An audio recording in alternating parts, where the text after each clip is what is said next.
Welcome to today's deep dive. Usually when we talk about making something more efficient, there's this underlying assumption that we just need to do less work. Right, like shedding weight to go faster. Exactly. If you want to run a marathon faster, you carry less weight. If you want your car to get better gas mileage, you strip out the heavy stuff. Less weight equals more speed. It seems like basic common sense. It really does. But step into the world of systems engineering, specifically memory allocation, and that common sense completely betrays you. Oh, completely. Today, we're looking at a scenario where making a payload mathematically lighter actually grinds an entire application to a halt. It is a brilliant case study in unintended consequences. When you only look at one side of the performance equation, you end up creating massive systemic bottlenecks. And you don't even realize you've done anything wrong. Exactly. You think you're helping. Okay, let's unpack this. We're pulling today's source material from a really great excerpt on tech-reader.blog.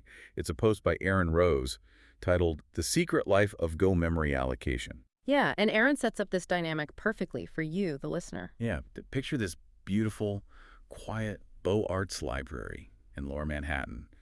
High ceilings, arched windows. It's this atmosphere where coding languages are discussed with, the reverence of poetry. A space totally dedicated to deep work. It's honestly the perfect backdrop for a classic junior-senior engineering dynamic to play out. Right, so we have Ethan, who is this junior engineer, and he is absolutely flying through their Go code base. He's in the zone. Totally in the zone, keyboard clacking rhythmically.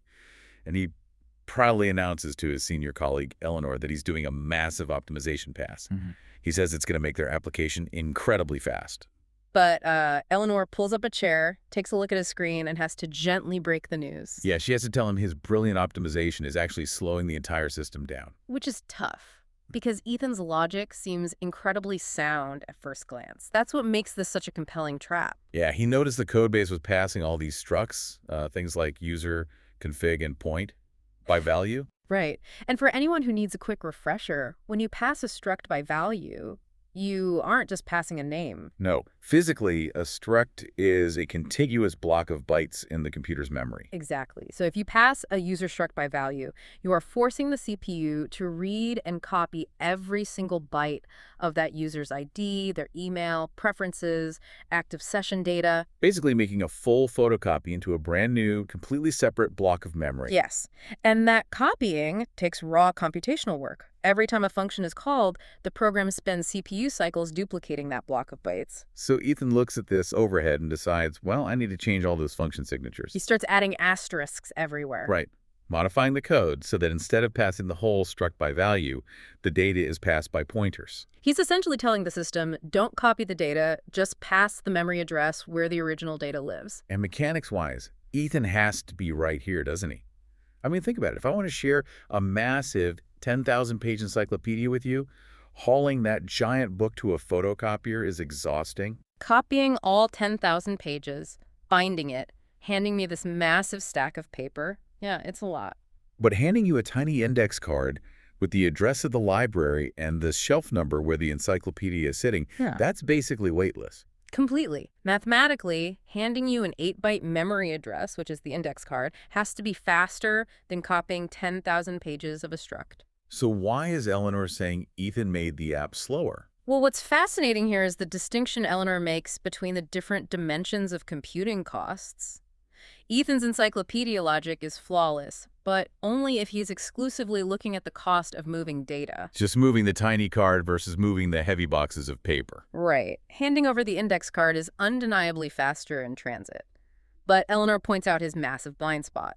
He is completely ignoring the cost of storing the data. Oh, gotcha. He's so focused on transit speed that he forgot to account for the warehouse where the encyclopedia actually lives. And in this scenario, the warehouse is the computer's memory. So to understand why storing that tiny little 8-byte index card somehow ends up being wildly more expensive than photocopying the whole encyclopedia, we have to look at Go's memory architecture. Yeah, and Eleanor actually grabs a notepad to sketch this out for Ethan right there in the library.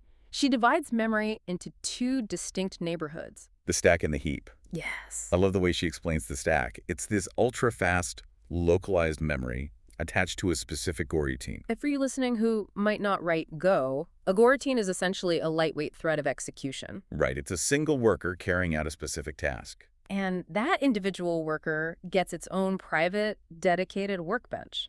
That workbench is the stack. When a function runs, it pushes its local variables onto this workbench, kind of like stacking plates at a buffet. Great analogy. And when the function finishes its job, the cleanup mechanism is brilliant. It simply moves a pointer down, and all that memory is instantly freed up. It costs zero overhead. The physical data might still be sitting there in the RAM chips, sure. But the program considers that space completely empty, right? Exactly. Ready to be overwritten by the next function. There's no cleanup crew required. It's instantaneous. Wow. So then Eleanor contrasts this pristine, self-cleaning workbench with the other neighborhood, the heap. Right, the heap, which is not a private workbench at all. It is a massive, shared, global pool of memory. Because it's massive and shared, putting something in the heap is a fundamentally different, far more complex operation. Oh, absolutely. You can't just toss it on top of a stack of plates. Yeah. The program literally has to go searching through this massive warehouse to find a free block of space that perfectly fits your data. Sounds exhausting. It is. And once it finds that space, it has to lock it safely, so no other Goroutine accidentally overwrites it while you're using it. Wait, that already sounds like a lot of computational work compared to just tossing variables on a private workbench. And that's just the entry fee. The real cost comes when you're done with the data. Because unlike the stack, the heap doesn't clean itself up, does it? Nope. It doesn't magically know when you're finished using a piece of data. If you leave data on the heap, it just sits there, taking up space forever. Which I imagine would eventually consume all the available RAM and crash the entire program. Exactly. So to prevent that memory leak, Go relies on a mechanism called the garbage collector, or the GC. The dreaded GC. Yeah. The garbage collector is a heavy, intensive background process. Its entire job is to periodically clean up that global warehouse. And the way it does this isn't just a simple sweep. The GC actually has to, quote, stop the world. Right. It literally pauses your application's execution for a fraction of a second. It performs a mark and sweep operation. It walks through a massive mathematical graph of every single pointer currently in use across the entire program. It's intense. If it finds a piece of data sitting on the heap that doesn't have an active pointer connected to it, the GC marks it for deletion. And then manually sweeps it away. It's basically a computationally expensive search and destroy mission. Eleanor calls this the GC tax. It's a systemic tax paid in raw CPU cycles. Every time you allocate memory to the heap, you are generating future graphing and sweeping work for the garbage collector. Yeah, if you've ever used an app that runs smoothly and then suddenly stutters or freezes for half a second before catching up, They've likely felt the GC tax paying its bills in real time. it completely ruins performance. It does. But wait, if the heap is this massive, expensive, tax-heavy pool of memory, why use it at all? Why not just cram all our important application data into the restricted temporary stack? Well, if we connect this to the bigger picture, you have to realize that in high-performance software, physical size or capacity isn't the primary bottleneck. Lifecycle management is. Okay, what do you mean by lifecycle management? The stack's temporary restricted nature isn't a flaw. It is exactly the feature that makes it so blisteringly fast. The compiler knows exactly when a variable on the stack is created and exactly when it will be destroyed. There's no ambiguity. None. The heap, by definition, is for data with an unpredictable lifespan. Its permanence demands those costly CPU cycles to manage. Right, which sets up the exact trap Ethan fell into without realizing it. Exactly. He was working on a constructor function called newPoint. Its job is to create a new point struct, say an x and y coordinate, and hand it back to whatever part of the program asked for it. Originally, that function returned the point by value. It built the point struct on the local stack, handed a complete photocopy to the caller, and then the function exited. And the original point on the stack was instantly destroyed when the workbench cleared itself. But it didn't matter, because the caller had their own perfect copy. Zero GC tax. But then Ethan changed it to return a pointer. The function builds the point on its local stack, but instead of handing back a photocopy, it hands back an index card. A pointer saying, here is the memory address on my local stack where I built your point. Right. Here's where it gets really interesting, Mm-hmm. because the very next microsecond, that function finishes executing. And the stack instantly destroys everything on its workbench. Exactly. If the memory is wiped, the calling function is left holding an index card pointing to a pile of ash. In languages like C or C++L, this is known as a dangling pointer. You try to read that point, and instead you read garbage data.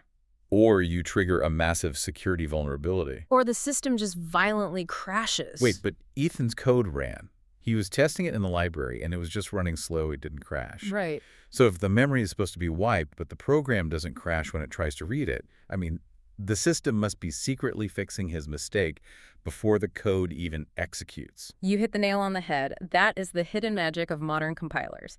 Go performs a brilliant piece of detective work called escape analysis. Escape analysis. Yes.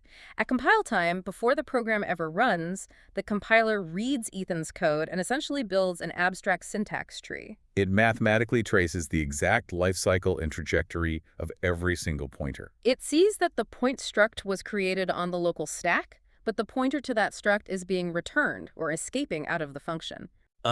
So the compiler realizes that if it leaves this data on the stack, it will be destroyed, creating that catastrophic dangling pointer. So it secretly intervenes. It overrides Ethan's implicit assumption. It decides that for this pointer to remain valid after the function exits, the data it points to must survive. Therefore, it cannot put this point on the fast stack. Exactly. It is forced to allocate it on the heap.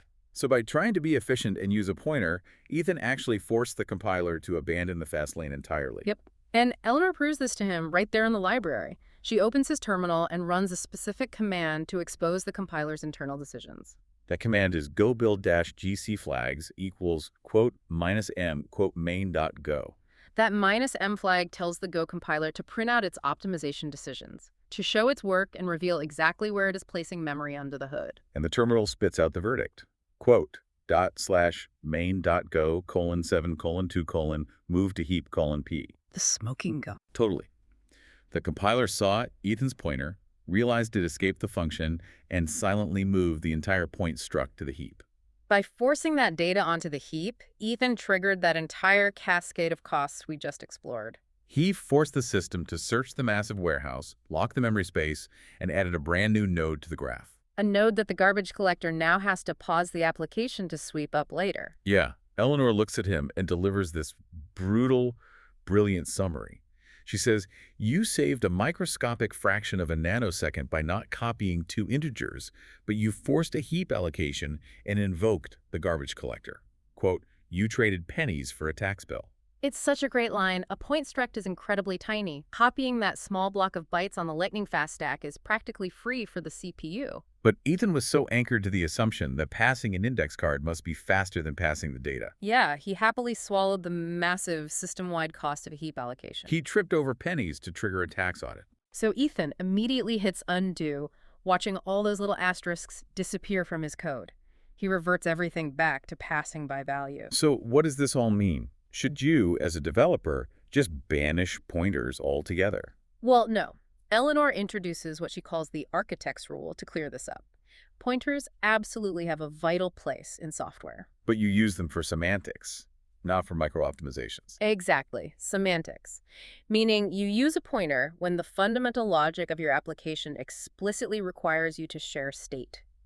Think back to our encyclopedia analogy earlier. Imagine that instead of just reading the encyclopedia, you and I are co-authoring it. We're actively editing the pages together. Right. If I give you a photocopy of the encyclopedia and you make a bunch of edits to your copy, my original copy doesn't change at all. We're now completely out of sync. If my function needs to change the original struct, say, updating a user's password or modifying a global configuration setting, I have to pass a pointer. Because if you pass by value, the function just updates its own private photocopy on its local stack. And the original data and the rest of the application stays exactly the same. Mutating the original data is a semantic requirement. It's about the meaning of the action, not the speed. Eleanor also brings up another critical semantic use case. When a struct contains something that physically cannot or should not be copied, like a mutex. Right, a mutex is a lock. It prevents two concurrent workers from trying to change the exact same piece of data at the exact same time. Because that would corrupt the memory. At the processor level, a lock relies on atomic operations and strict cache coherence across CPU cores. So if you pass a struct containing a mutex by value, you are forcing the CPU to copy the lock. Which means you now have two entirely separate, unrelated locks residing in different memory locations. Two workers can now grab their own individual locks and simultaneously overwrite the same data. The entire thread safety mechanism just breaks down. So you must pass a pointer to share the single original lock. Okay, so if you explicitly need to share state, mutate data, or share a lock, you use a pointer. But for everything else, all those small to medium structs just carrying data from point A to point B, You pass them by value. You let the ultra-fast stack copy the data, use it, and instantly clean it up with zero GC overhead. Ethan boils this down to a fantastic mantra as he cleans up his code. He says, pointers are for sharing, values are for speed. Pointers are for sharing, values are for speed. That's good. And Eleanor adds one final piece of wisdom. She says, trust the compiler. It knows the memory better than we do. Yeah, modern compilers have millions of hours of engineering poured into them to handle these exact scenarios by tracing abstract syntax trees and mapping pointer life cycles. We have to elevate our perspective as developers. Stop asking, is this specific action fast? And start asking, how does this action impact the life cycle of the entire system? This whole scenario is just a masterclass in challenging obvious assumptions. Even if you never write a line of Golang, it's a vital reminder that in complex systems, micro-optimizations in one specific area can cause massive systemic cascading costs in another. You might think you're just making it faster to hand out an index card. But you might be accidentally triggering a citywide garbage collection sweep that stalls traffic for everyone. You know, this actually raises an important question that builds directly on what we've unpacked today. Oh, what's that? Well, if Go's compiler is already intelligent enough to mathematically detect a dangerous memory choice, step in and seamlessly rewrite a developer's pointer declaration through escape analysis. Right. Will we soon reach a point where compilers become so advanced that they completely ignore human memory declarations altogether? Wait. Oh, wow. Could the programming languages of the near future invisibly optimize all memory placement entirely on their own?